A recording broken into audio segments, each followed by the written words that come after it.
Hi everybody, it's Ashley here at Stacks and the City, and I want to give you guys a really big hello, hi, and thank you guys so much for taking the time out of your busy lives and schedules to listen to little old me. Now, of course, if you haven't already, please subscribe because I have a lot of really great stuff to talk about when it comes to getting your money together, getting your life together, getting this money. No, we're just trying to get this money. That's literally what we're trying to do. Okay, so today I want to offer 5 quick tips that you can do immediately in order to get your life, your financial life together. Now I know that sometimes money management is a really big step, it's a really big mammoth of a topic, and you don't really know where to start. But I'm telling you guys, if you do these 5 really quick things, really quick tips, it's gonna help you at least start getting you reset and getting your money right. Okay, number 1, cash only. This is one of my favorite things to do when I feel like I'm personally overspending. I always stick to a cash diet.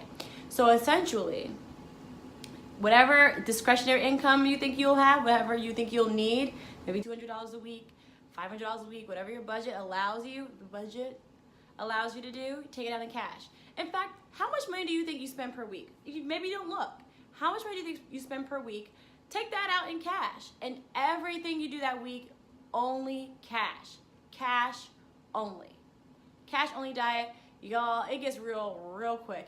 And there's certain places that you can't even use cash in. So if you have a sweet green obsession, no cash for you. You ain't gonna be there for the week. Definitely a cash diet. It gets you in check with how easy it is to spend money on that card, on that credit card, on that debit card, anything plastic, cash app. It's just too simple.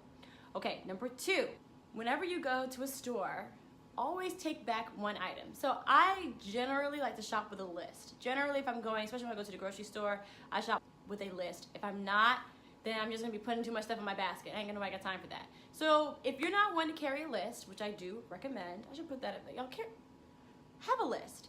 But if you're not one to have a list, then every time you go to a grocery store, or anything, CVS, whatever that place is that you just find yourself spending so much more money than you imagined, take one item back before you go to the checkout counter. Trust me, y'all, you ain't gonna need everything you get. Go back, take an item back, and then you may find that there's actually more items that you probably don't need. Yesterday, y'all, went to Trader Joe's. I love Trader Joe's. And I put all my stuff in my little basket, and I did not bring a list. But I had this candy ginger. I love candy ginger. And I just decided to put it back. I'm like, I don't really need this. And then I ended up putting some other stuff back. You all, I'm telling you, take one item back. Just hesitate before you go to the cash out. Number 3, which is, of course, one of my favorites, is shop with a list. You all, just write it out. Like I said, if there's anything about me you need to know, is that I'm a really big planner. And there's so much that you can do to plan your day and plan your life. Something as simple as keeping a list and sticking with it, you all, is one of the most gratifying things that can ever happen. Whenever you go shopping, please keep a list. Whenever you go out somewhere, take a list, y'all. I have a cute little notebook that I bring with me everywhere I go. And I write down my day, and if I have somewhere I need to go, like shopping, or I just write it down. I have a list. A list is so important. It helps you save your money, and before you go out somewhere, you're like, you know exactly what you need. Just have a list, you all. And if y'all want to be cute and fancy, just put it on your phone. Some of y'all act like y'all can't write anymore. Fine. Use your phone, use the fancy little note section reminders, and put those lists. There's no excuse anymore, guys. Have a list. 4, also one of my favorites.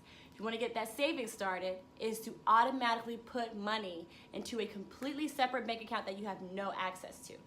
What I recommend you do is every paycheck you get, if you do have automatic deposit, a lot of us do have direct deposit, go back in there and do some reconfiguring. Open up a bank account. So let's say that you have Citibank. Open up a BB&T account. Open up a PNC account if you have a TD Bank. Whatever, y'all. Is it TD Bank? What, MT? My bad. MT Bank. Whatever bank, just a completely separate bank account. Open it up.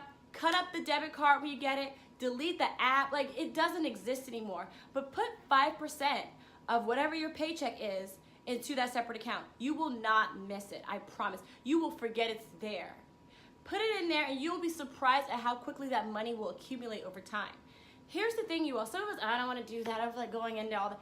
Y'all, getting your money right is going to take a little bit of effort. It's not necessarily an easy thing to do, but it's worth it. It's not hard, I'm gonna take that back. It's not hard, but it does require some effort. A lot of people want to automate everything. You want to automate your savings you want to automate, your bills. Like, you just don't want to, like, out of sight, out of mind. But if you don't have any control or any idea of where your money is going, then we're not going to have money in the long run because you just don't know. And knowledge is always power. Having an understanding of where all your money is definitely powerful. So please take the little bit of effort that it takes to go back into whatever banking statements you have and putting that money away. You will have savings in no time. You guys, you'll be surprised at how quickly your money will accumulate if you just do this. It's like out of sight, out of mind. So we can automate some things, but most things, you guys, we gotta grab it by the horns and be like, you know what, I can handle this.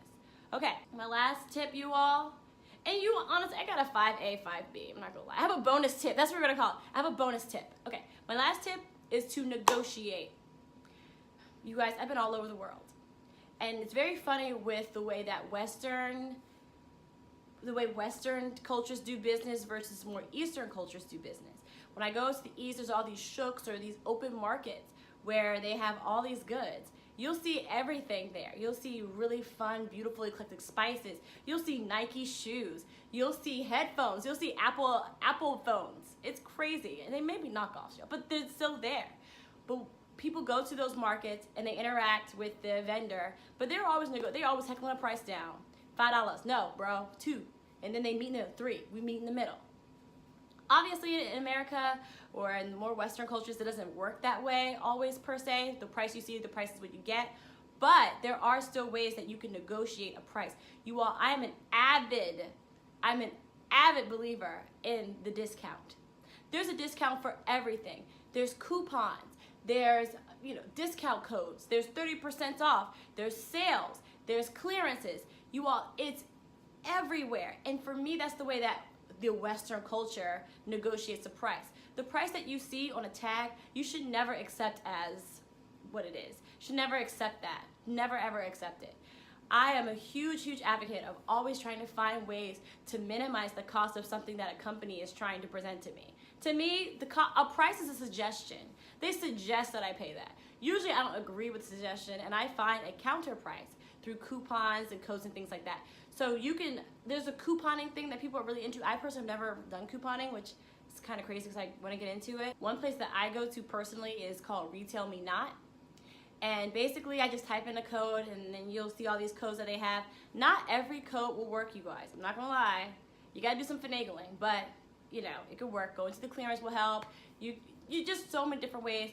In fact, if you go out to eat, I don't know if you guys have heard of the reservation for Open Table, but you can literally get rewarded for making reservations at restaurants. So you go to Open Table, you make a reservation, and you get like 20 points or something like that. But if you go out to eat a lot, you can eventually get a $20 coupon, $100 coupon, $50. I've definitely used it before, and I've got a discount off my meal, but still to 20%, y'all, 20%.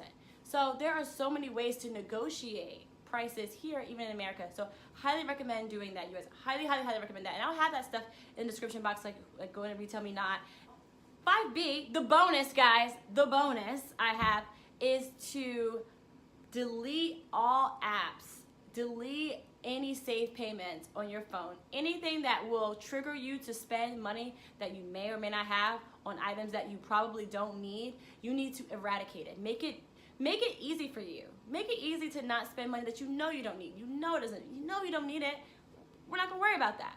So go to, for example, if Amazon's like, you just have a soft spot for Amazon. Delete the app, y'all. Or maybe, like, I love online shopping. I'm a huge online shopper. Now we're definitely gonna talk about that, y'all. I'm a huge online shopper. If you go online shopping a lot, delete any app, the Pretty Little Thing app, the H&M app, the ASOS app. Don't make that 2-day shipping. ASOS is real good about trying to get you to get that free shipping if you spend over $75, something crazy like that. Don't do it. Don't fall for those traps. It's so easy. Delete your cash apps. Delete any saved payments, you all, because it purposefully makes it way too easy for you to spend money that you may not necessarily have. Don't do it to yourself, y'all. Don't do it to your wallet. You have to think that this money that you're keeping for yourself is helping you and your net worth become so much greater and so much better. Like I said, it's a 3-step process. It's the money that comes in, the money that comes out, and the money that stays here. And you want to make sure that as much money you have, you're keeping, so you could use whatever you want with it to better and upgrade your life. So guys, those are my 5 tips and the bonus Of course, y'all, please subscribe if you want to hear more tips and more mentality ways of getting your life together, getting this money right. And this is Ashley. You guys are fantastic, and I hope you have a wonderful week. Y'all are amazing, and I'll see y'all soon.